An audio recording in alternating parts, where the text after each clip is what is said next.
Welcome, NDK Community Climate Jam attendees. Really appreciate y'all joining in on this awesome Sunday. Hopefully, you're well rested still and taking care of yourself even during the jam. As I have mentioned in my Global Game Jam keynote speak in 2022, you got to take care of yourself. So, my name is Chase Bethea. I am a professional multi-award winning video game composer, mostly known for the work of Aground and I Can Escape and On the Power of Parrots. I've been working in the industry for 4,785 something days. You can do the math of what many years that might be. If you're lucky to kind of figure that out quickly, then you'll know. But I'll just tell you now, it's 13 years. It's a long time. I've shipped over 25 games in my career thus far, and I specialize in dynamic music design. But you're here to learn about sound music palette building, and I'm going to mostly just kind of hop right in with that. So I'm going to kind of make this a bit of interactive in the sense. So I want to get a show of hands and let me know who here it knows what dynamic music or interactive music is. Cool. So quite a few of you. That's good. That's good. That's good. Just want to see if I can change my view here. Let me see a gallery. There we go. That was a little bit better. All right. And so for those of you who do not know, dynamic music is it's when the design of the game a state happens, the music will respond to that. So the best example that you can see that works very well, if anyone's playing Batman Arkham City and the music intensifies, and then when you have no kind of enemies, then it decreases. Or a very early example in Sega Genesis is when the timer of the music speeds up when the timer gets low and they have to finish. So it's been happening for a very long time, and it's very possible to take care of. But in that regard, I mentioned that because you want to think about this when you're building the sound palette. So I'm going to just do share my screen and I'm going to show, I'm not going to be able to play the music specifically from the DAW. So you're not going to be able to hear it, unfortunately, but I have another way that I can demonstrate what it's going to be about. So sound palettes. Now, typically, I do talk about this on my YouTube channel as a series called How I Compose. I highly suggest you check it out. I've been doing some talks about these for like Game Dev Color Expo and GDC and things like that too. And I'll post the link in the chat briefly, and you can take a look at that and learn more. But this one's going to be for something very, very special. This is I really haven't shown this one yet, so you're getting a sneak peek, a sneak listen of how I design these things. So I just want to find that link really quickly and then we'll get rolling into it. And here's that link to that series. And like I said, I highly suggest that you check it out. It will be for your benefit if you want to know a little bit more of how. Let's see, the show the grid. Do here, just pull it up. Done. All right. Everyone can see my screen. Thumbs up, hands up. Cool. Awesome. All right, I'm going to hop in. Okay, so I was tasked to put together a piece that sounded very warm and fuzzy, and most people call it like cozy type of feeling. And I might have to go do a different couple examples for some things, but we're early enough to kind of get rolling. And the aesthetic of the game was that it's a 2D scroller, and you're going to be making potions around different environments. And there's a forest environment, there's a ocean environment, and there is another environment that I can't think of right now, but once I see it, it will come to me. I haven't worked on this game in some years, so it's just kind of having that. And so what I thought was you need to be able, with limitations from the 90s, there were sound chips and the 2612, the YM2612, the 23, the 2 AO3 and the Game Boy, those chipsets only allowed specific limitations of what it was like. But if you were in another room or if you were out on the street and you heard a specific arcade, you know that was that game for that arcade because the chipset sound had made that composer made that for those type of things. And if you heard a specific chip tune sound, but if your ears are really attuned, you'd know, oh, that's a 2A03 chip. It was modeled for the dot matrix. That's the one 2612. It's for the Sega Genesis, the Mega Drive, etc. And so your ears become accustomed to that. Now I've applied this in my own way to for sound palettes to be specifically customized to that because my first talk I ever gave was Sonic identity. And I stand by that. And so with that study, comes with the understanding of what the sound world will be when I see the art or I hear the aesthetic of what the game is going to be. So this is the instrumentation of this for this game. Remember, so the adjectives are warm, welcoming, cozy, and the environment for this place is the woods. So I chose to in this section, this is I use Cubase for this project. I have the harp, I have a propanium piano. And if I miss, sorry, please put your questions in the chat. If I happen to see them, like I'll definitely answer them. Actually, I'm going to move my screen up here so I can see all of you. Just a moment here.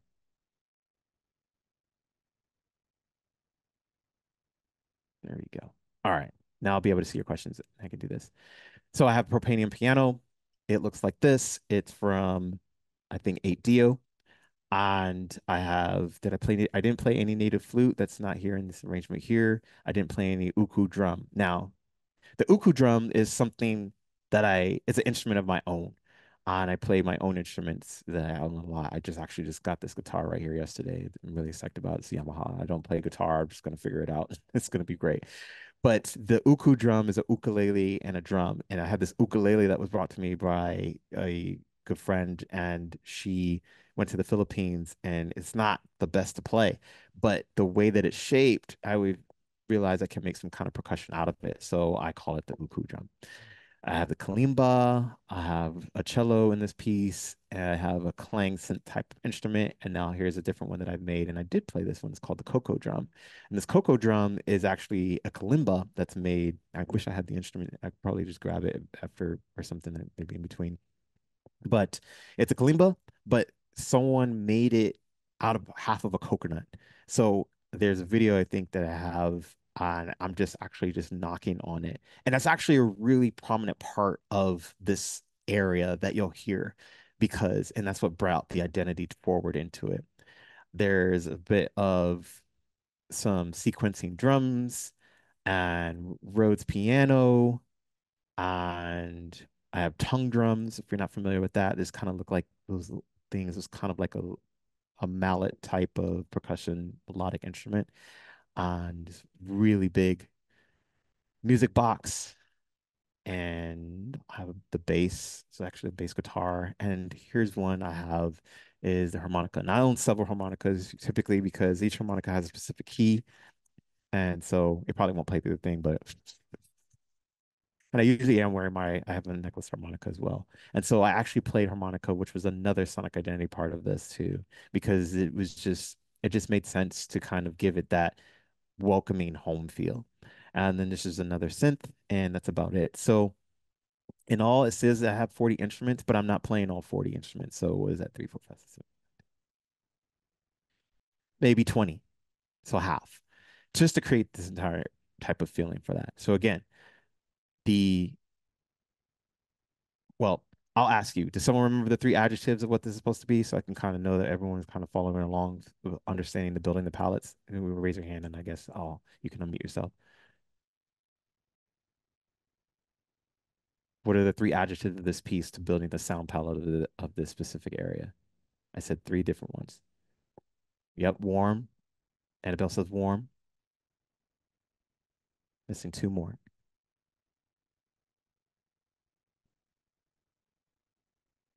Cozy, yep. What's the third one?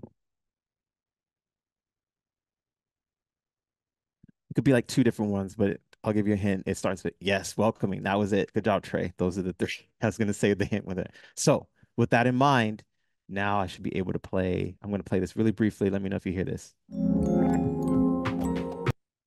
Yep. All right. So, if I could just move this out of the way.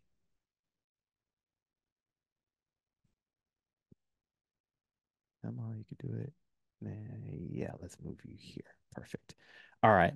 This is a software that is a middleware. If you're not familiar, middleware is the thing that talks between the DAW and the game engine in order for you to have your music being implemented. And so I did the dynamic music design. I actually did it in Cubase first. And that's what all this stuff is up here. So I tested it up here. There's an article about this in the recording magazine that I wrote This is the April edition. You may be able to buy the article online. It's like for $1.25 or something to talk about how I do it. But this just came out this year. I talked about how I wrote this in Cubase because it hasn't existed. No one else has really been doing it. And so this here is the middleware. There's 10 middlewares that out there, but this one's called Elias. You're not going to be able to get this there because they are in transition for something else coming out. They were around for some years and now they're undergoing and rebuilding the engine. So this is the last engine that exists right now for this thus far, but they are going to come back. And I love this engine so much. They know and they're amazing. So what you're seeing is all the instruments that I did that I went over here in a form. Now, this might be slightly overwhelming for some, but remember, we're just going to focus on the palette that I built. Now, there's going to be three different areas within the game, from warm, cozy, and welcoming to exterior, mini game, and interior. Interior is where the potions were brewed, and the type of interactions were happening to reassess and what you go back out and what you need. And then the exterior is where you find out what your clients and what your town is looking for. And then the mini games is where you pick up you go through to get the recipes. Well, you get the ingredients for be able to make the recipes for those things. So is that mostly clear generally? Awesome. Now let's listen to the palette in itself. This is the exterior. And if I remember this is right, it plays this way.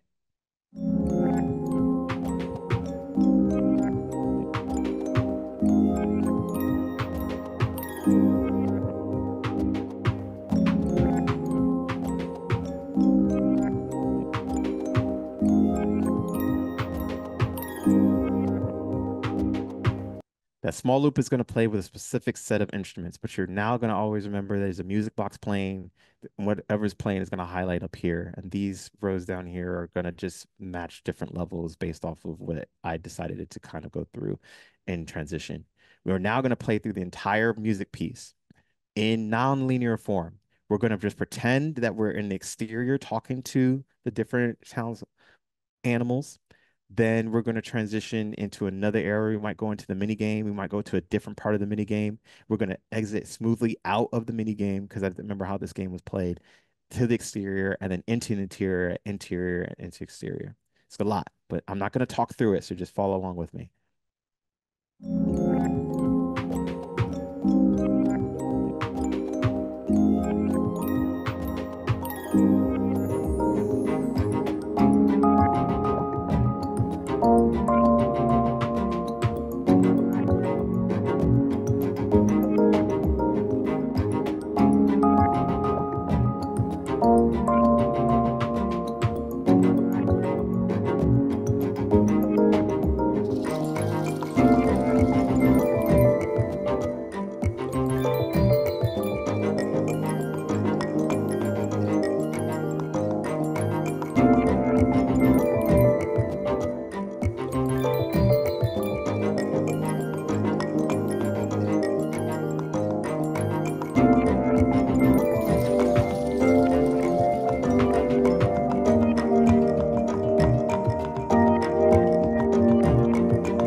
So that's the whole piece in its dynamic form.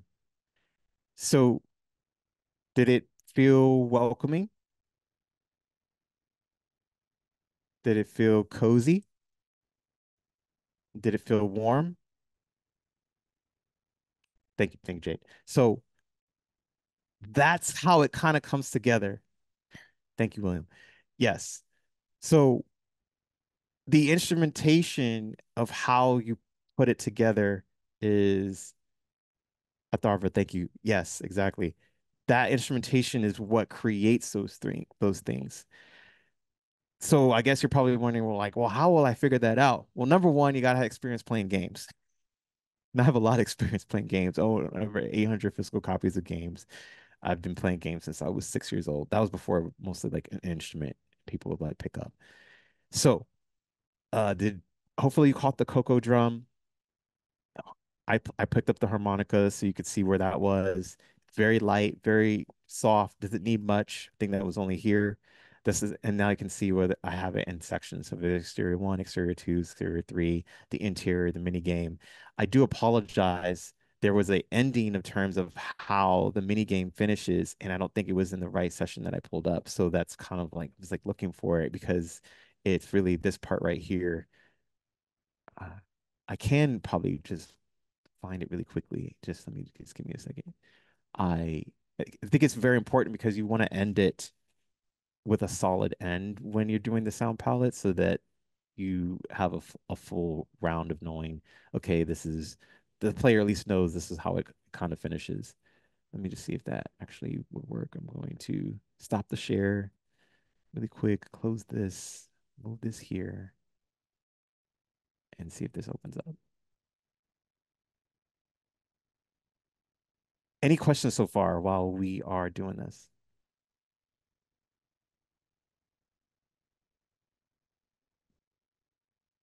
No hands, no questions. Okay. Guess it's all good.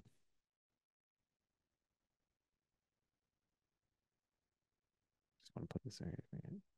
Did I miss any hands? No, no questions. Okay. Let me see if this one has all of them. Unable. No, that's not good. Micah is raising his hand. Oh, okay. Yes, Michael. You go ahead and unmute yourself or ask your question, I guess, in the chat.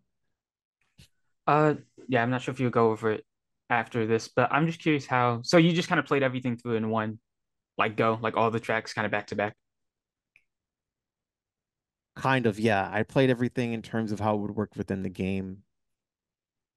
Okay, but I was just curious how it deals with like transitioning. Like, let's say so you go from the exterior to the interior and back. Like, does it transition music based on like after a measure is played? Once like if you go inside, it waits measure and then plays and then transitions like that, Right. or is it Excellent like just question. Yep. crossfade? The transition is based off of the crossfades that I set within here, and it's in transition settings. And so there's specific things right here where it's called agility settings at any time. This is very important for the smoothness of it to be. So it's set at 300 milliseconds to fade in between each other, 600 milliseconds, and then it fades out at 600 milliseconds between each section of wherever you are in the game, exterior, the mini game, or interior. So here's a question, Michael. Yes, yeah, okay, All that's right, cool. awesome. Okay. I can't, I don't think I think that was kind of like, I'm just gonna play this to see if this is it.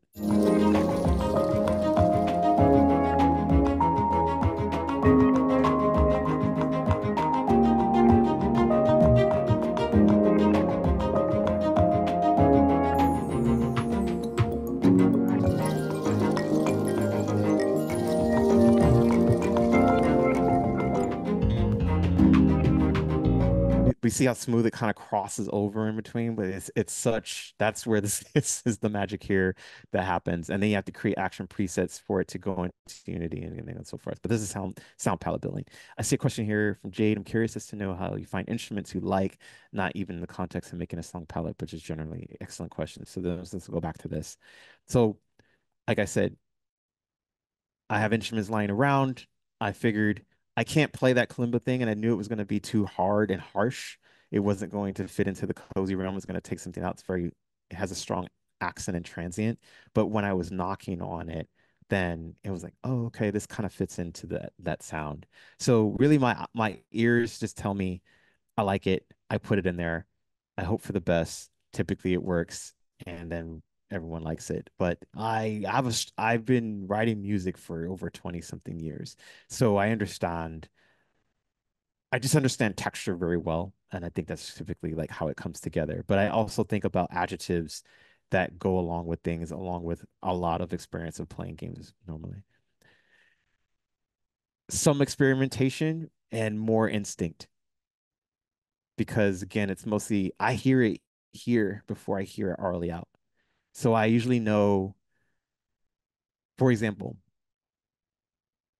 let me try the first track. Let's see if we can bring that one up. I don't want to have to redo this necessarily, but I'm gonna have to.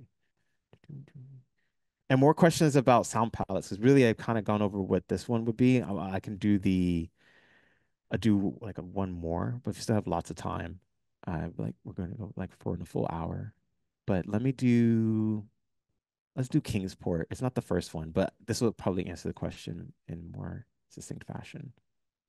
So now we're going to go to Kingsport. So it's like a port with water. And so if I think I'll just pretend that I just got this.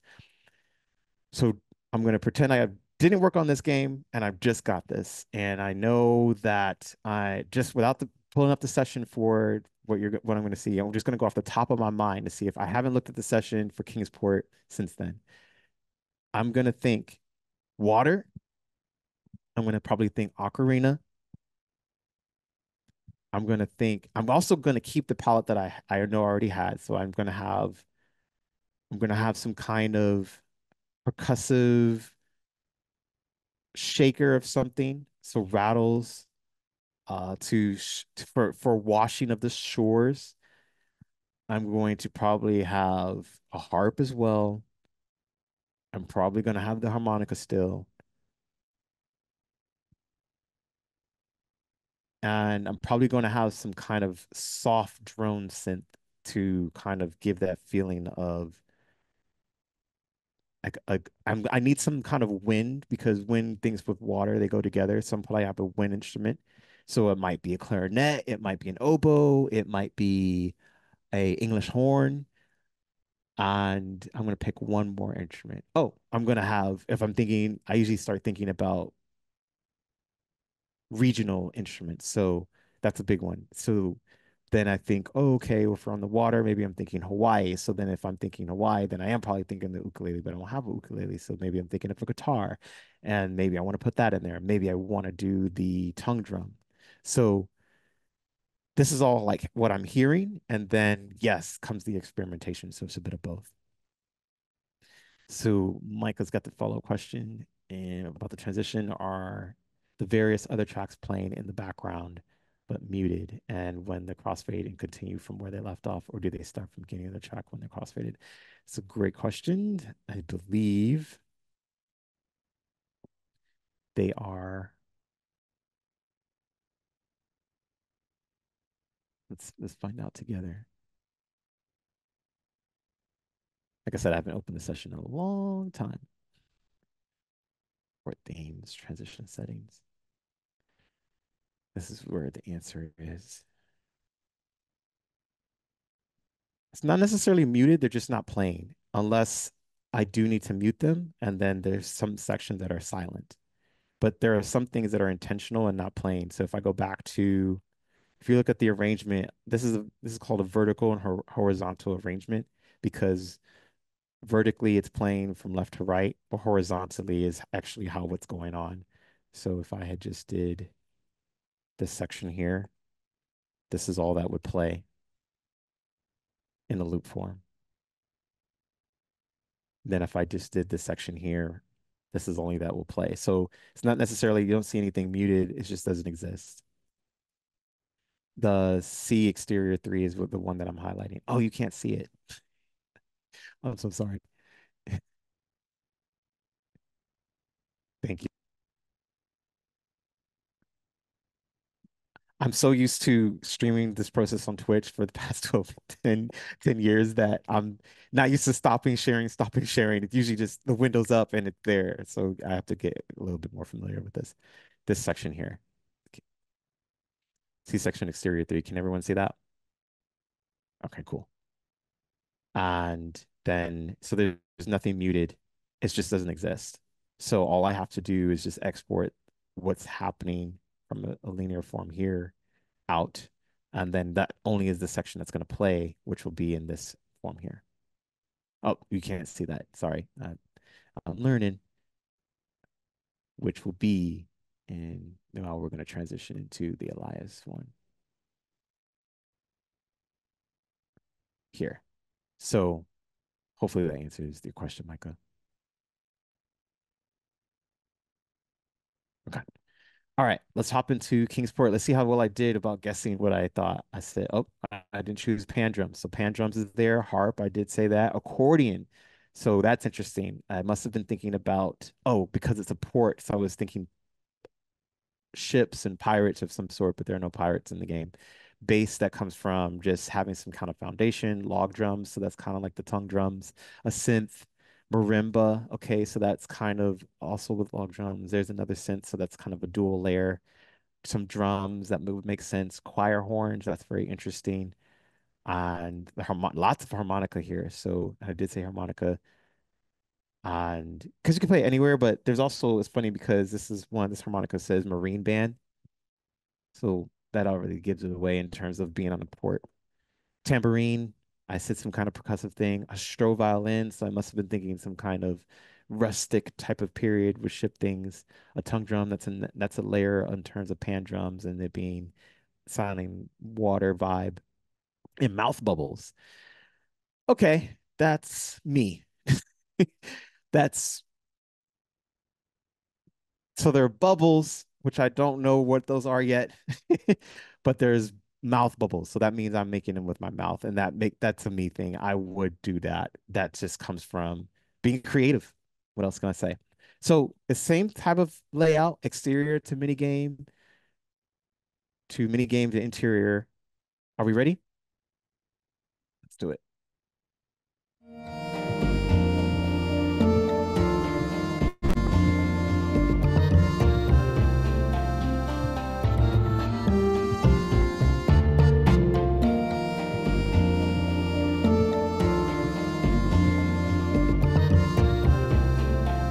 Let's go inside first.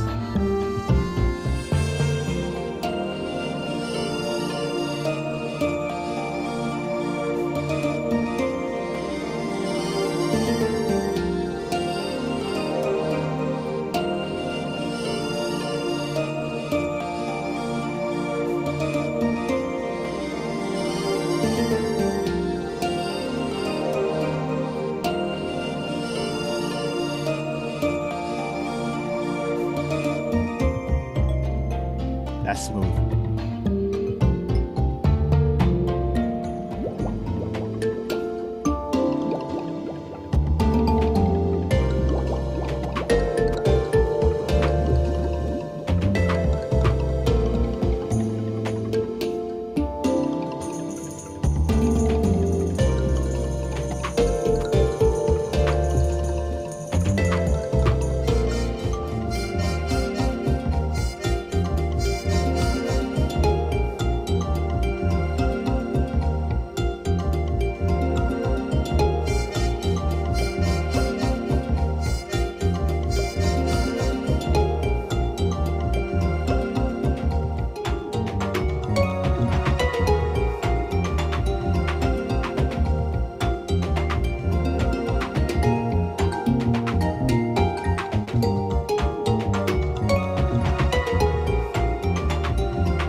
Just going to pause it right there because I see a question and I'm going to explain something of some ahas because, like I said, I haven't opened this session in a long time and it's very important for the transitions to happen the way that they are.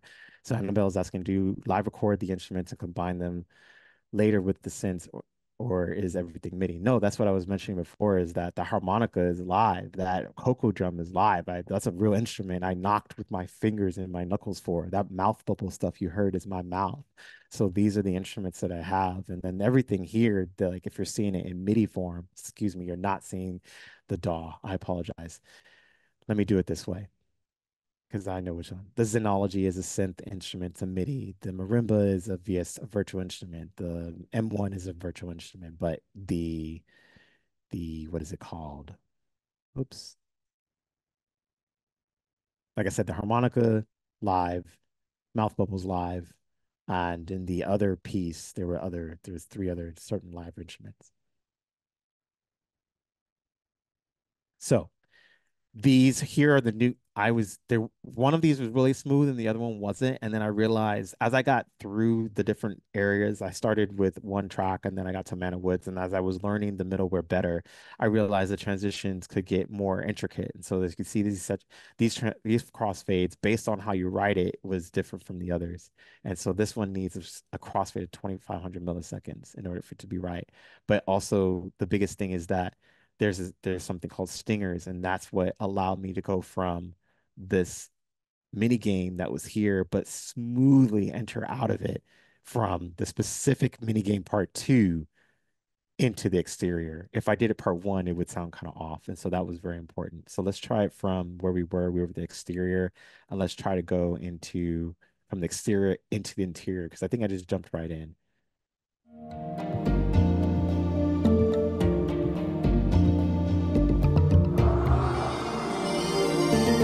Still not bad. Let's go interior, exit, exterior. See, the wind takes you out of it, and so that it is like kind of mask for it to make it a little bit nicer. Because sometimes you're not able to do those transitions with the specific sound palettes that you have, unless you know how to write for it, which are there's obviously the composition techniques. So that's really what the sound palette really creates. I really want to open it up to Q&A so that I'm not just talking. I think I've shown quite a bit, and I know that I kind of went into my own passion thing about dynamic stuff because I'm trying to make that a prominent thing. But the sound palette is mostly important, and it all does come together. So I just want to open up to questions right now. Mike, I see your hand raised. Go ahead and unmute yourself. All right. So for the stuff that's like MIDI or VSTs that you have, the Right. synths, I guess it's a double question. For the synths you chose like marimba, do you have like is this just like a marimba that you found that was really high quality that you like and you stick with and use it for all of your projects if you use marimba, or do you have like different marimba VSTs or like different sets of different types of VSTs that are of the Yeah. same instrument but for different scenarios? Yeah, you can't see it, but over down here, just probably right there, I have some very small marimba I found at a thrift store. It was like $8. So I love finding little instruments like that. But yes, I do have specific quality instruments that I definitely use because the instrumentation that you choose and the arrangement helps with the mixing later on, so you don't struggle when you have to do the actual mix. It should just kind of lock into place. And so I'm trying to find that marimba that you were talking about in here. It's calls the sound palette. If it's good, then especially I will use it in other projects as long as it fits the aesthetic of the game. If this is like a first person shooter and I'm hearing the same nice marimba from Cozy, I don't think it's gonna fit very well unless you're doing it with some cool effects. So that's kind of how I traverse that.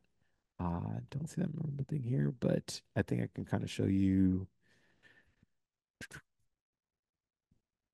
Where's it at? I'll just show you this one. This library, Sonic Couture, I think they have like a typical marimba thing, or 8DU has like one as well.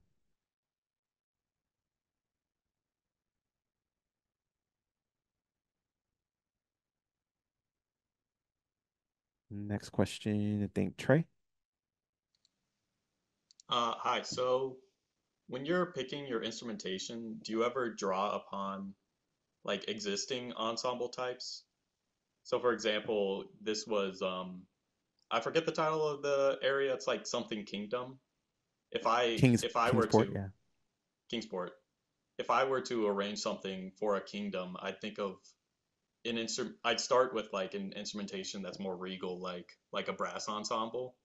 But what you have, it's a lot more of like Caribbean type influences or island type noises. Uh, like and I wouldn't expect to have something like I think you have an electric bass in there somewhere. Mhm. Um, could you explain like your influences and how often you choose to draw on like more traditional uh, I guess instrumentation like orchestration types? So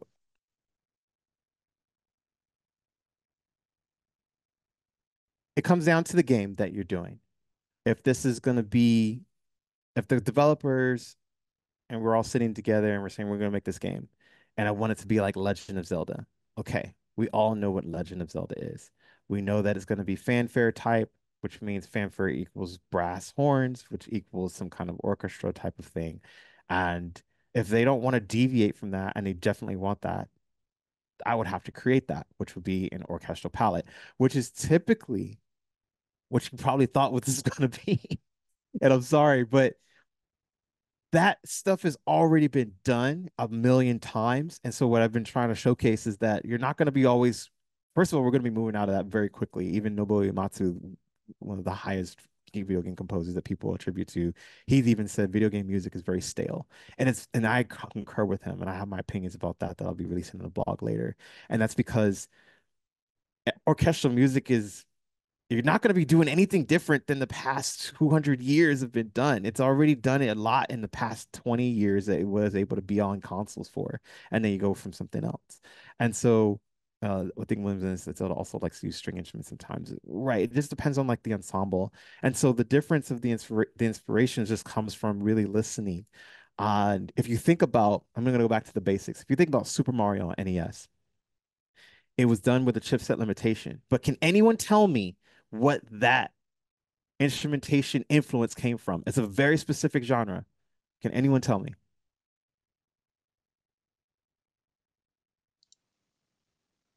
Was it Calypso? Calypso or reggae? It's mostly reggae. Yes, right. That's you didn't have anything else like sorry, the question was what is the actual instrumentation of the Super Mario theme on NES? And that's the actual instrumentation because that's the feeling and the vibe that it has. It doesn't give any type of other vibe. It doesn't feel rock. It doesn't feel hip hop. It doesn't feel ambient. It definitely doesn't feel orchestral. It feels very samba-ish kind of island reggae form. It's definitely you would be right to say that because if you did your homework, you'd know that Japanese were influenced by reggae in that area. It's very much. So as you come to find, as were other type of German composers, which is why they wrote orchestral scores and those things and that matter. So the inspiration really just comes down to knowing the type of game you're gonna do and then attributing to that. However, the vision, and here's a great example, I'm scoring a Mega Man style game. This is not a typical Mega Man style game. And it did in the sound palette, I have no control over really because the client is telling me these are the references I like to have, and I have my job is to inflate them. And so I'm doing what is it?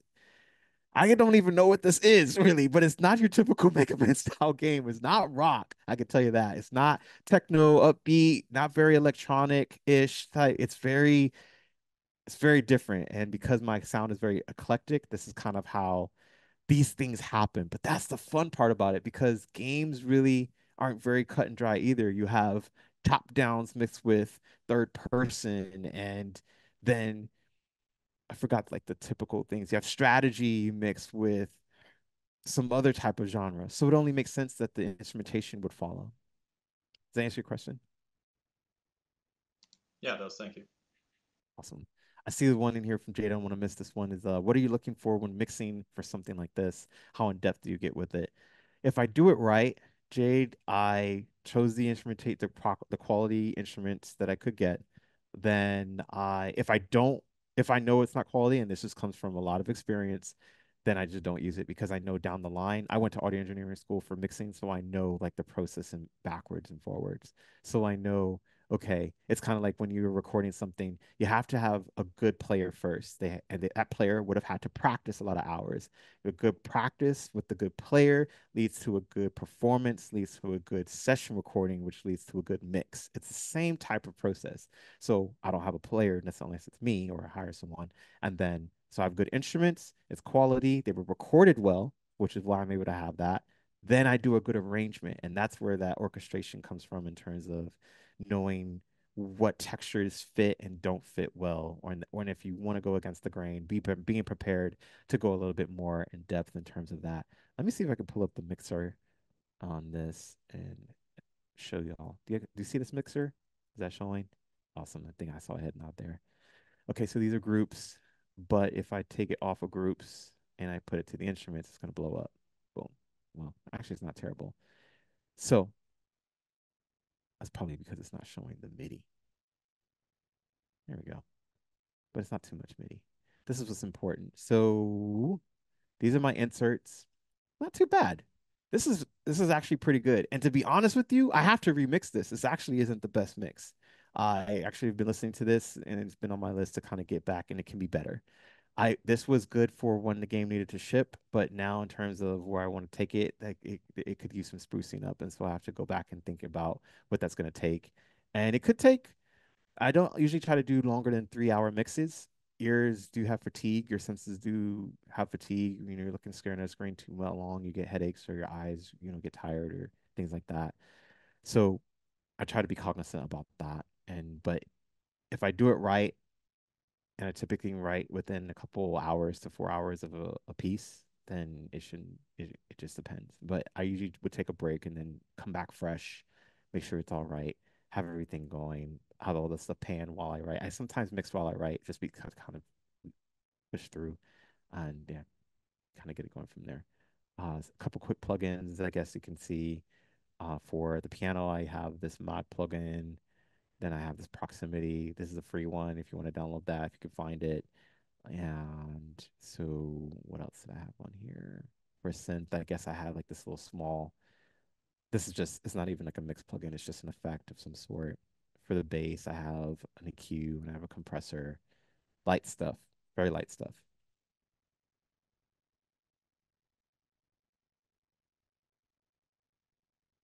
Any other questions? I know I probably haven't covered some things about like sound palette. Unless I did, then I did a good job. I'm sure you have a couple more questions, so please ask me because I know that I want to be able to help y'all get through this process a little bit quicker and not have to like struggle.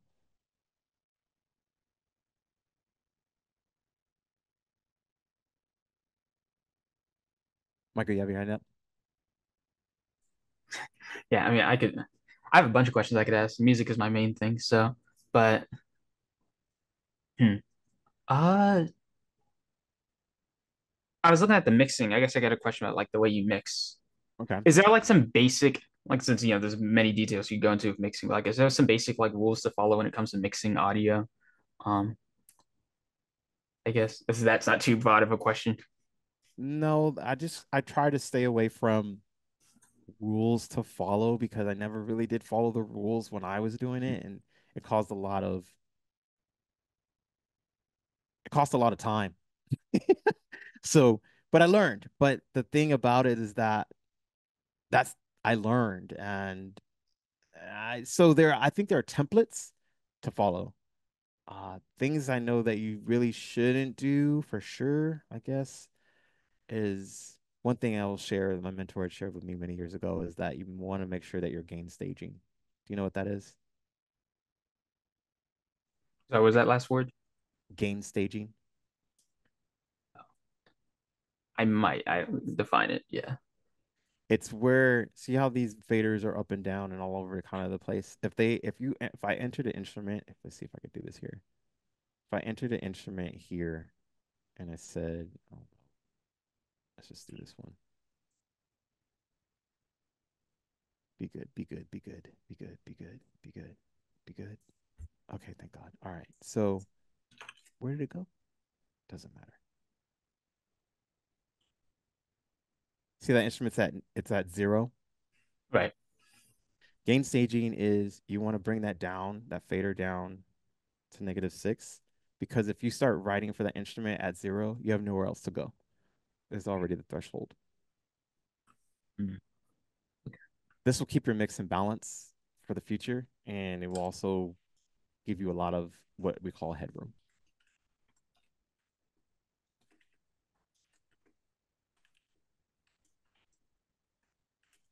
So then the rest of your mixing is kind of just by ear, kind of like a lot of it.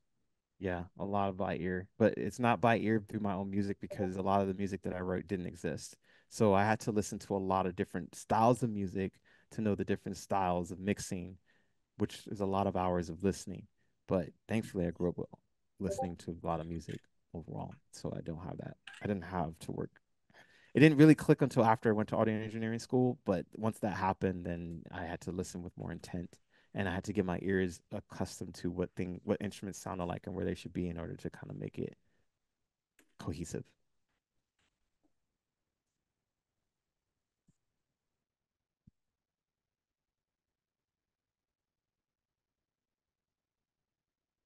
Let's see. Anyone have any questions about any other sound palette things that I can help with? 'Cause I think that was the majority of, or something else. I know it's very close about themes. We can probably got like what 5 minutes or something. Any question about themes? I think I see a message down here. Sam goes, do you have a sound library or something you reference sometimes when creating music? A sound library that I reference when creating music. That depends on the game. It's mostly indicative of the game that I'm doing. There's so many sound libraries. Let me see if I can show you something. I wanted y'all to watch this, but let's see. Let me pull this one up here. I wanted y'all to watch this on your own time, but I think it's relevant to the question now, so I'm just going to pull it up. And then I'm going to pull up something that I think is very important to the, just do this here and share the screen here. The question. Yes, this one.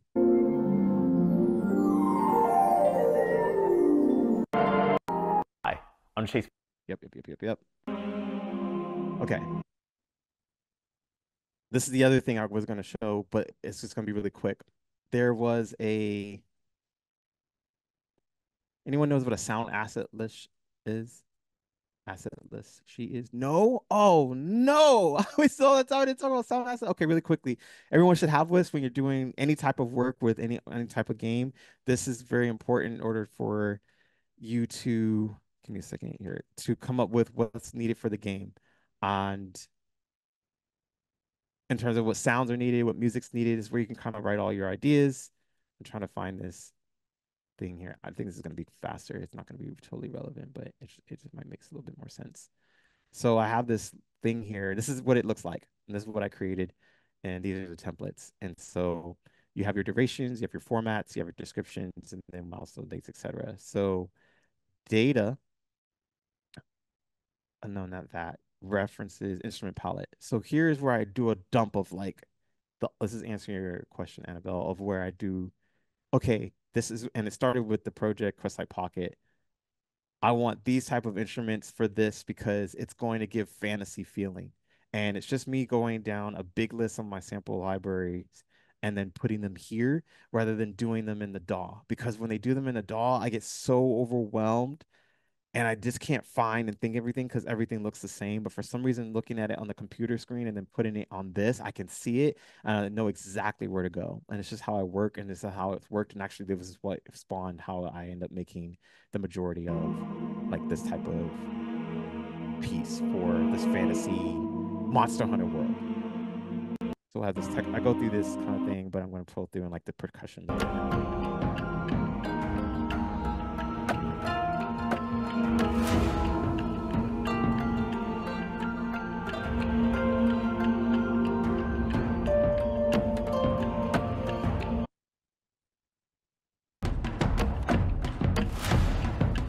So they're not necessarily like libraries. It's just I section it out. I was like, okay, this is percussion. This is the textures, is counter melodies, is melodies, and then oh, this is the library. Okay, this will go this will okay that. And I remember I'm also thinking real instruments and regional instruments too.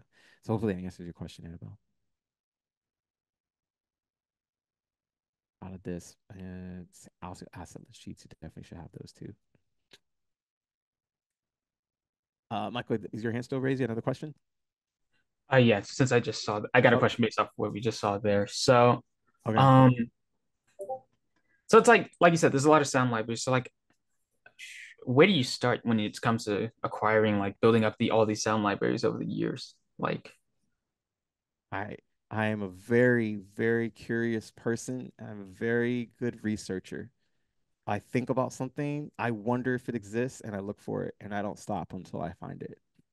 So, which leads me to, and I've done this since in my adolescence. So I don't know how old you are, but imagine a 13-year-old thinking about, I wonder if, like a programmer type of thing. It's yeah. like if then so and then I would find it, and typically and then I go that, and so I just think about the instruments, and usually things lead to me to other stuff. So I sign up for now, like I don't really need much, and so I just sign up for newsletters of really good sample libraries that I look for, or I yeah, there's a lot of quality stuff that people have out there. Even some of the top ones, they have them for free. I don't know if you know, you might have known or may not know, but surprise, they're free. In fact, here is some insight to a couple of them. You can't see the screen. Silly. I'll get it together one day, I promise. This propane piano thing, I believe, is free. I think it may have been free at some point. It may be charged now, but it's through 8 deals. So if you sign up for the 8 deal newsletter, you get that for free. There was another one in here. I also like to wait for sales. I'm very patient. So, like, I'm someone who plays Dark Souls to rebuild patience in my life. And most people are like, what? And that's a true fact. I will play Dark Souls and I do not rage quit. I do not get mad. And that applies across board. So I wait for sales. There's Black Friday sales. There's 4th of July 4th sales. But if you sign up for the newsletter, then you know. And then you get the discount. And then you sign up for these things. So I research, I wait patiently, and then I get stuff. And I mean, I don't pay a lot. I'm telling you, $15 sometimes for some of these things, $10 for some of these things. I'm not paying a lot of money. I I was a student for a very long time. I know what it's like to be budgets, but I do pay because I believe in value. I do not pirate, I do not rip, I do not borrow. And I make that very clear because I don't want someone to do that to my work.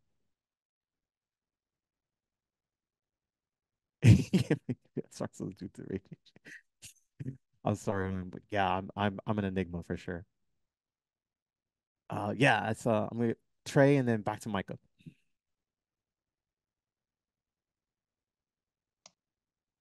Okay, okay. So lately I've been writing music for an a cappella group to be performed.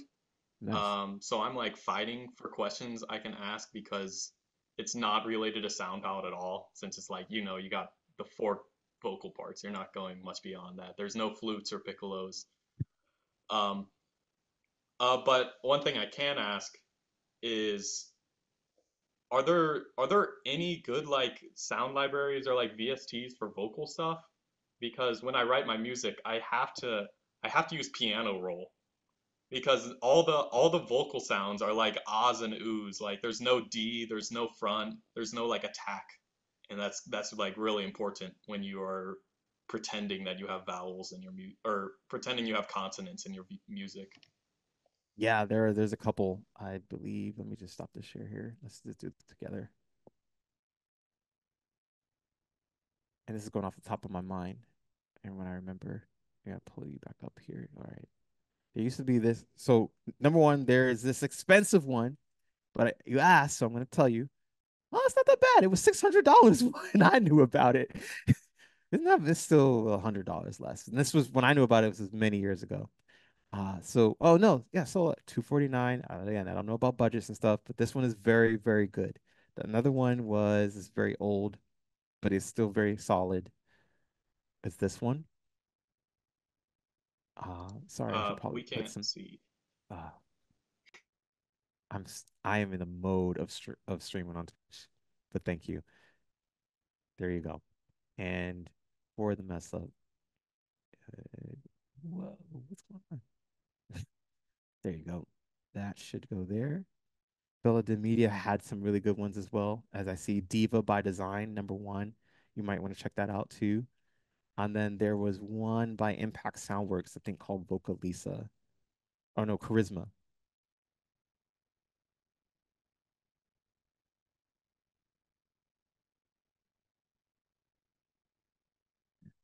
This one. This might help as well.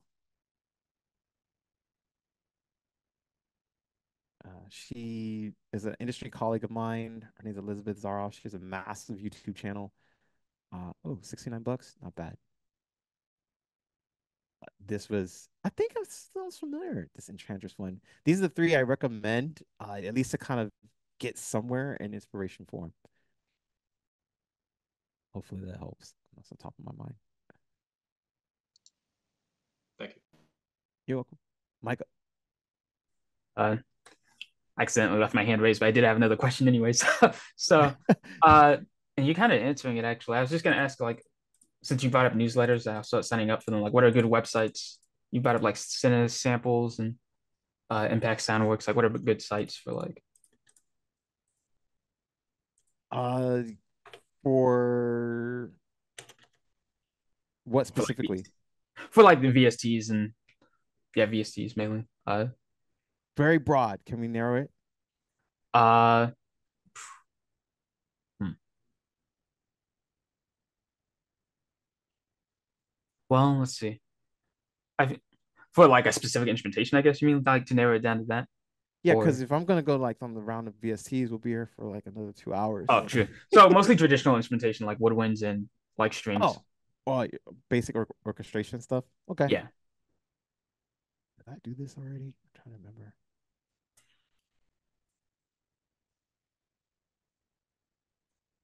Yeah, sure, why not? Okay. #1, you gotta be careful with this one.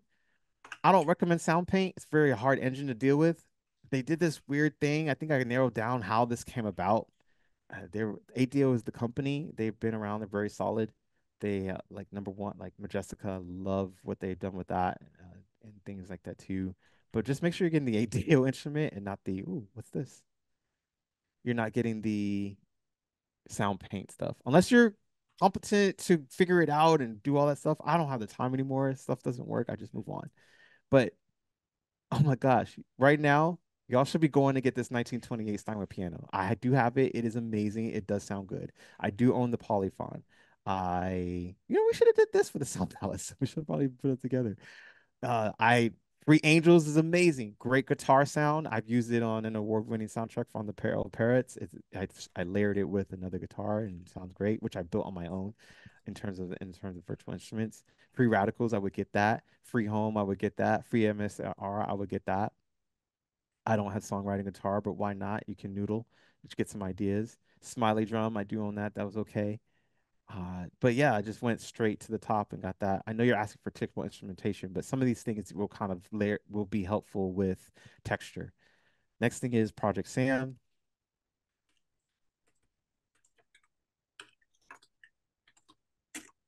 They have a free orchestra. This one's kind of weird. They do it every Thursday. If you miss that Thursday, you will not be able to download it. So it's one of those got to put it on the calendars, but you only know about it if you get the newsletter. So this is kind of like playing Majora's Mask when you got to meet the NPC at the right time and the day at the right moment. It's really really weird. And I have a lot of game references because I play a lot of games, so you'll hear these Not in the things. same way. Yeah. So they are another one. I highly recommend them. That's what I started out with. Actually, I won my very first award in college using only Project Sam. And I wrote the piece in overnight. So I wrote it in 6 hours. So they're still pretty solid. The next one would be we're talking about woodwinds. What is the name of it? I think it's this one. Cine Samples.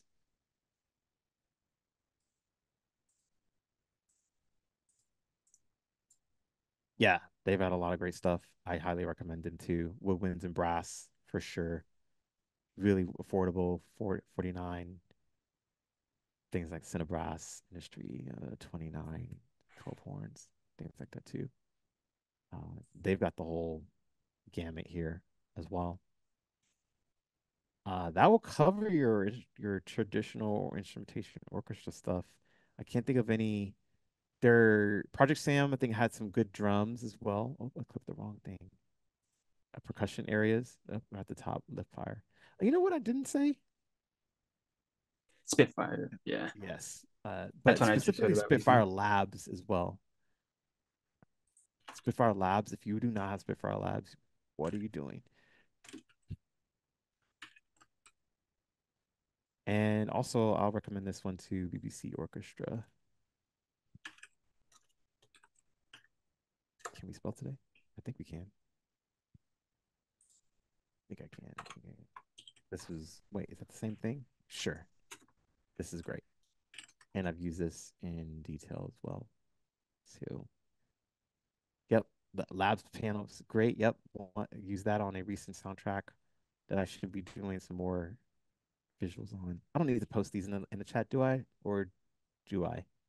I don't want to be assumptuous. No chat, good chat. Yes. I've Any just been folks? writing it down on my end. So I'll just put them in there.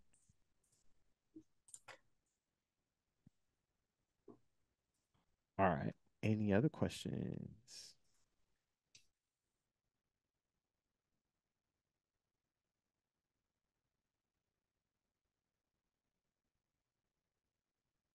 No, yes, so.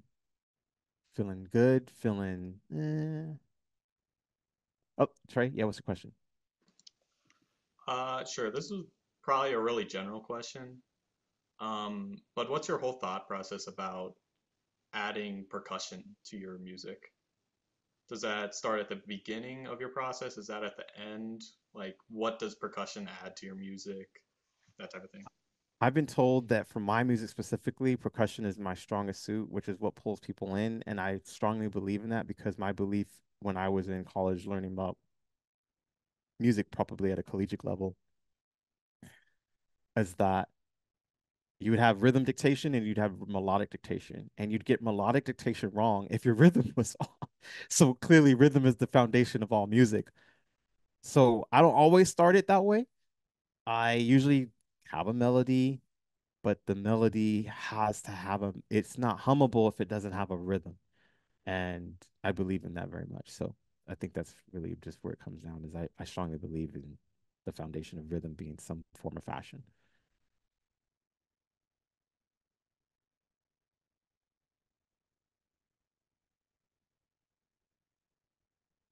So we're feeling good. We got other questions we want to explore, or we got other thoughts on our mind for anything else in terms of sound palettes, themes, sample libraries, tips, tricks, techniques, backflips. Where'd you get this guitar? How how do you record? Why do you record? Feeling good? How do I record? It's like I'll come up with the question and you ask the question. I So lately I've been using this Shure microphone. It's an MV7 Plus. I don't even know if it's out yet necessarily, but it looks like the other one that you always see on podcasts. It's great. It's awesome.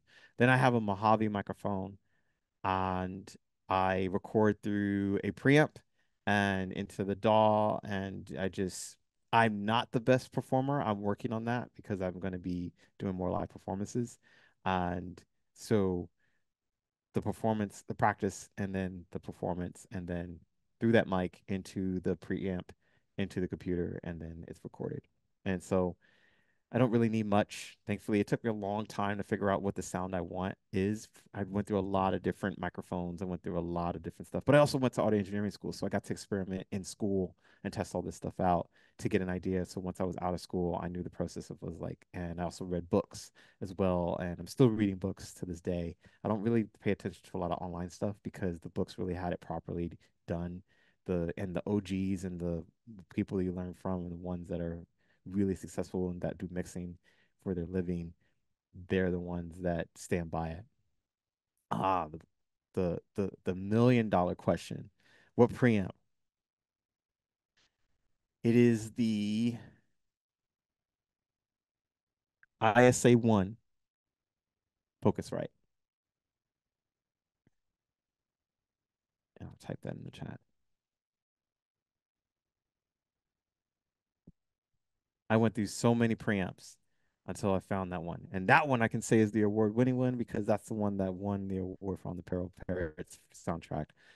And that recording process is fun. And I used the Shure SM57 mic to record a lot of the percussion and also the mandolin. Did I record my voice too? Did I sing on that? I can't remember. Yes, I did.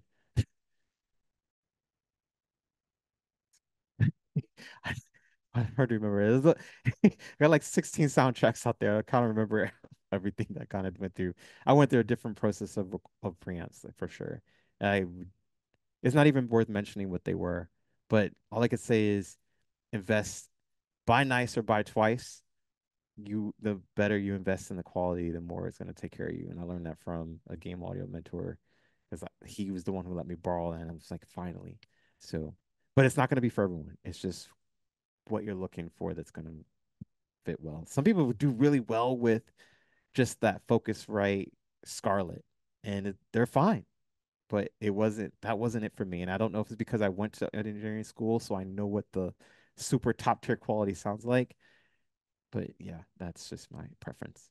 So we just got to work with what works for you. I'm not sharing anything, right? I don't have to. I keep looking at this dog thinking, like, am I supposed to share something? Am I supposed to explain something? So scarred now. Uh yeah. But yeah, any other questions? Michael. Let's see, there was a question I had. I'm trying to remember. uh, oh yeah, this is a basic question. I was gonna ask if you have worked with a Muse score because that's the main one I currently use. Like I compose. What I currently do is I compose in Muse score and then I export that MIDI into a DAW if I want to add any other extra effects and stuff. But I was just curious. Nice. Yeah, I love MuseScore. I've written arrangements that have been performed by video game orchestras in there, and I've been pretty impressed. I was thinking this is not gonna fly, and it did. It worked out well, and I wasn't even home, and it was great. I've done different arrangements. I do different arrangements in terms of my own work in there sometimes too. So yeah, that definitely use MuseScore. I like it. I don't even use the newest one because I haven't done them in a while, but yeah, Trace, gotta love MuseScore. Yeah. Yeah. I'd like to move to Dorico, which is the equivalent to Cubase and Window. Like that's the whole family there, and I want to keep supporting that. But yeah, MuseScore still, that's the heart. I didn't start there. I started Sibelius, then I went to no, I started Finale, then I went to Sibelius, then I went to Muse. Then I was in between something. I can't remember what that was. Then I did something online. Then I did found MuseScore, stuck with that. Then tried Dorico, and then I kind of stopped. But yeah, in between it, yeah, acapella is great for that. What other question you got? I guess I do have a quick follow up question if nobody posted something. Which is I just want to reiterate. What was that middleware you said you use in between Cubase for integrating into games? Oh yeah, I'll type it in the chat. It's called Elias.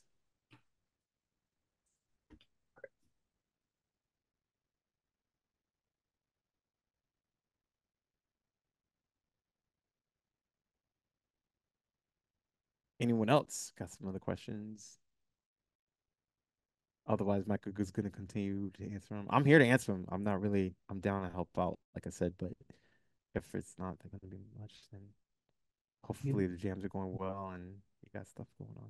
Do you have any tips when it comes to communicating between audio engineers and game designers? Like the best way to make sure that everybody's on the same page?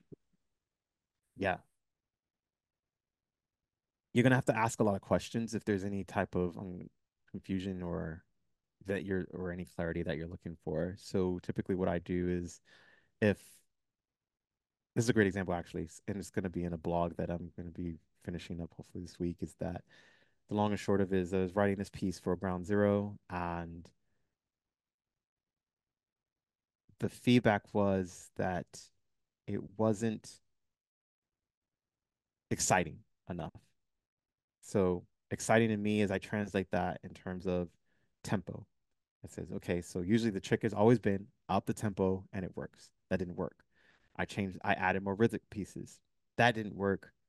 And then, so it put me in a spot of, okay, I don't know what else to kind of do musically in that sense because it kind of flipped the ice exciting things about it. Tempo usually is the number one thing that creates excitement, and then rhythm after that, along with and cohesion. And what it came down to is that there's a miscommunication. And so what I discerned was even that, and I need to be clear also with the communication I'm telling you is that that happened through a text, so through like a Slack channel. And so what I found is that sometimes some people communicate better through having a virtual thing and where you can see your face and you can use your hands and you can say, or you just need to get on a call. You don't have to be on the video. And they're able to communicate it better. And some people, when it's in reverse, they're not able to communicate it verbally and they're stumbling over the words. They're trying to think about it. They don't have the vernacular. And so they're able to sit and think about it, and then write it out. And so you have to determine a couple of different things. And this mostly comes with just understanding people, which comes with understanding mostly working in retail, at least from my experience. I worked in retail for 10 years, and I think it helped me tremendously in order to be able to understand how to communicate at a high level because I never knew what was coming at me. And so whatever the general public is coming at you with different type of forms of communication, you're able to adapt. And through the industry, what I've learned is that they don't have that experience all the time. A lot of us are introverts. I'm an ambivert, so I only have enough energy for what I have energy for, and then I'm become an introvert, and then when I'm ready to come back out on that, but I'm right in between. I'm an ambivert, and so with the introverts, they're not able to. Not all of them are able to kind of give that type of perspective. So with that feedback, it came to is we got on a call, and the communication became a lot more clear and I haven't solidified this, but I'm very close once I realized that number one, actually, by the way, there was a tempo that was right the first time, so it was on point. But for some reason, getting on the call, it reinforced out through the text that that is what they wanted because I think they were able to hear themselves out and they're not just sitting internally when they're writing something and they're having a communication between the two of you. And when I present this week, I'll be able to finish the blog succinctly and say, like, this was it. This is what the thing was in terms of a devlog, and this is how we got through it. That seemed to work for that person. And like I said, that's why I gave you a different scenarios. You might have people that write, you might have people that are able to do a video call or just a call. Typically, a call nonetheless normally figures all of that out, but you got to ask questions and you have to be conspicuous about what you're feeling in terms of that because things you want to be sure and clear you're listening, you're comprehending, and then you're repeating to discern that is what the message is. Does that make sense, Kat? Yeah, so just kind of like figure out what everyone's communication style is and then try to work to their strengths rather than uh, trying to work against it or have a specific way of handling things. Right. Well, the first thing one thing you don't want to ever do is assume. And that's why if they say something, you repeat it back to them. If they confirm it, then you know that that's what you've received the message correctly. And then that you can move forward. And I think that's just normal type of things we might forget because we're doing a bunch of different stuff, but it really is thankfully that simple. Oh, yeah, Mike, I see your hand. Oh yeah. So this is a pretty broad question, but I'm curious about like how I guess your job kind of flows, I guess, because I'm a music composition major currently, senior, as well as a game development major, because I've experimented in both sides of like working on both production ends. I'm curious what it's like just being solely like on the composing music side and what the type of job is like. Uh, It's hard. I'm not gonna lie to you. It's very hard. I'll probably if I had a child, I'm like, no, you're not doing music. I don't care what you say. I'll support you somehow. No, I'm just not gonna mince. I'm not gonna pretend. It's very hard, and the everyday process is a learning experience. And like I said, I've been doing this 13 something years, and you learn writing music is not the hard part. It's the mindset. Like Kevin's question that he had asked was exactly the process of every in and out of that, of understanding where the communication is, how to collaborate, how to get this thing across, and how to present that, and then going forward from there. And so, what it comes down to is just you have to get a rhythm down. You have to understand what you bring in terms of your value, and then you have to go forward with that and continue to press on and go from and continue to just make it happen. And mentally, you'll get to a point where things mostly should be sustainable at some point. I was like I said, writing music is not the hard part. Chord progressions, modulations, upping the tempos, decrescendos, muse score, whatever. It's you learn it. You're like, oh yeah, it wasn't as hard as I thought. But what the process is the collaboration. And if you don't have that communication down and you're not sharpening your communication skills and you're not learning about the processes of what business and what other type of relationships are like in terms of collaboration with other art disciplines, that's really where I think it was lacking in terms of things, and that's what makes it difficult, and that's the uphill. That's gonna be a continuous uphill thing because we're all human, so we are gonna evolve in our own respect, and we're complex. So we just got to kind of figure out how those two worlds are gonna come together, and then just take it forward. I see Annabelle's question. So just go back to the muse score. I'm guessing since you record live, you write the notation first and then you do, but no, I do not. It depend. It really, it all comes down to the game. So there's only three composers that I know have done that. Russell Brower, who used to work on a lot of World of Warcraft stuff, a industry colleague, a friend of mine, Tony Manfredonia, who does that, but he does mostly, almost always, orchestral stuff. He's really good at it. He's great at it. He knows what he's doing. He knows how to do it. And now I learned that Micah knows how to do it. So I don't have to do it. I don't see myself doing it that way because it would take too long. I think way too fast. You saw how I zipped through this sound palette thing, and I came up with just all those instruments, and then I confirmed like I had the majority of them, or at least half, or something that was in there, and not gonna write for marimba on the notation thing and then put it in. I think too quickly, and I'm using one piece of software quicker than the other. It's helpful and I have tried it before and it is cool, but I do because I'm known as a Swiss Army knife of video game composition, that's just not going to happen really in terms of just doing the score for that. So what I do now is mostly like in a reverse. So I write it and that's a lot easier and it's actually a lot quicker because I've already got it out of my head. I have this appendency to want to write what I hear quickly before it leaves. And so and once I get it, then I feel more energized to continue writing until it's done, which is why I end up writing so fast in the first place. So that's how that goes. Yep. Ryan Jones. Yeah, it goes down. Yeah, Micah, what's your question? Uh, I have a question, but I didn't want to like add to that because like yeah, I find that interesting. I guess it just depends on like your background or like I guess what you prefer. Because like for me, my background is music score, so like that's the fastest way for me to get it out. Or I sing it into my phone and then transcribe it back. But like Yeah, at the me school too. I'm at, they're very hands-on classically training kind of first. So that's just what gravitated. Because for me, looking at piano roll, I'm just like scratching my head. And so I put the MIDI into it and then I'm like, okay. Uh Yeah, that but it's transition's interesting. tough. Yeah. But what's the question I had? um it was about I guess so. Like, what's it like? I guess landing your first job, or I guess landing other jobs. Like, is it a lot of like you looking out, reaching out to other developers, and like, or are they like reaching out to you, or is it a mix of both now? It's a mix of both for sure. I think it's always has been. It's supposed to get to a point where the referrals work for you, but that's not always the case. And that I think the reason that it's because of the value of the power that music in the game is 50% of the experience and it's not treated as such.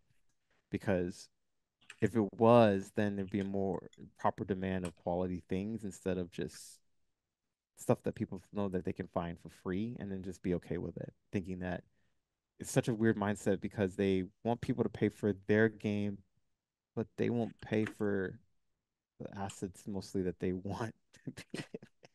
So it's this weird disconnect that's going on.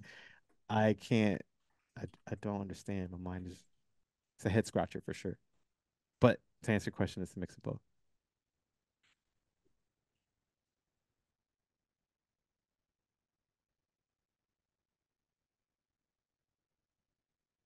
I just realized that Kevin had asked something that was also like a, I think I covered the QA because I did the poll of asking questions.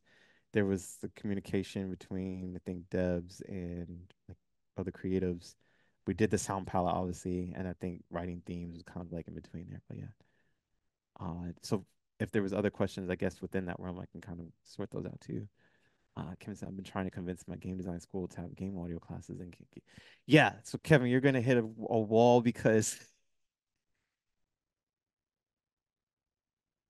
even at my university, where it was a media composition, where it was specifically writing for film, I went to the person that there was only 11 people that got into the program per semester. And so, excuse me, 15. So it was only 15 of us selected out of a lot of people who went. And that was I didn't even go to UCLA, which is like 3 people get selected.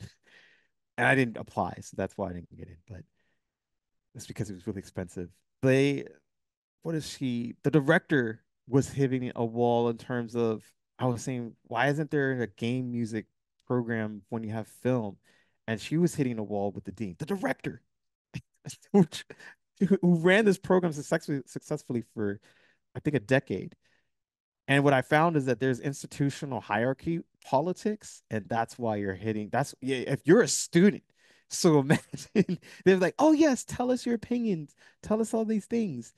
If you, yeah, no, yeah, it's gonna take a lot more than just probably. It's gonna take a lot more. You might have to get petitions signed, create PowerPoint presentations, do a TED talk. It's gonna take a lot, but it's needed and it's sad. But I think if you it's not impossible, and I'm sure you probably want it in the time frame that you're there. But what probably is going to happen is you'll do it, and it'll exist when you leave. One thing that I discovered is I didn't want to wait, so I actually found this game development club that happened to be starting when I started there, which means it didn't exist, and no one knew about it. But I was very pensioned, and I it was at the art building. I thought it was going to be in the computer science, and it wasn't. And this the art building on campus, on the opposite end of the music. I mean, very opposite. Literally, the music's on this end of the campus, and the art was at the other end of the campus. Everything else was in between, super far. But I found it. It felt like being on a Zelda map looking for a new dungeon, and just stumbled upon it. Happened to find it. Then I was able to help some folks out, get started into doing more game jam stuff on site and being a part to be able to write for games because that's what they wanted to do too. They didn't all just want to write for film, and it was just an accident. So I happened to be a liaison for it. So it might be another way to kind of make something happen like that. And I also did if there's any Harry Potter fans, I did like a room of requirement meetup with the 15 people in the program. And because we felt that it was such a Harry Potter situation, I'm not gonna lie. The instructor was seen as a joke, and then he got fired from a film that was a really big film, like a Marvel film, because he something on Facebook he said, and Hans Zimmer saw it, and yeah, it was bad. So then we had someone else come in and teach us the class, and we were like, we're not getting anything out of this. And so I was thinking, let's all share what our tips and tricks are for writing sample libraries. Let's figure out different stuff. Let's figure out these things and share with each other. It was great. And all I had to do was just book a room that was free because we could, it wasn't like a practice room. I just found a way. I was like, can we just have a room? And so I found a way to just book the room. It's like a study room. We just did it and we put it together. Sometimes you just got to make it happen yourself if you want to see it. Sorry, that was a big tangent, but it was a lot to say. Like, just trying to give you some kind of context and inspiration of where it comes from. Yeah, but the same, that old school just got approved for an audio minor. Wow, yeah. Yeah, it takes some time. Yeah, it's just really institutional politics, unfortunately. Yeah, Michael. Yeah, I just want to add on that. Not a question again, but like just hearing that. That's a very similar thing. What you said is what happened slash is currently happening in my college.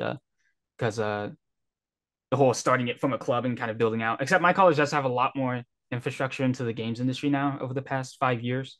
But yeah, that's definitely a good way to do it. At least get experience is just through clubs. That's what I'm doing now, and that's how I ended up, joining the Indicate program. So Nice. yeah. Well, hopefully it was helpful. Hopefully I didn't ramble. And I guess Parker, if you want to close it down, then we can wrap up the session.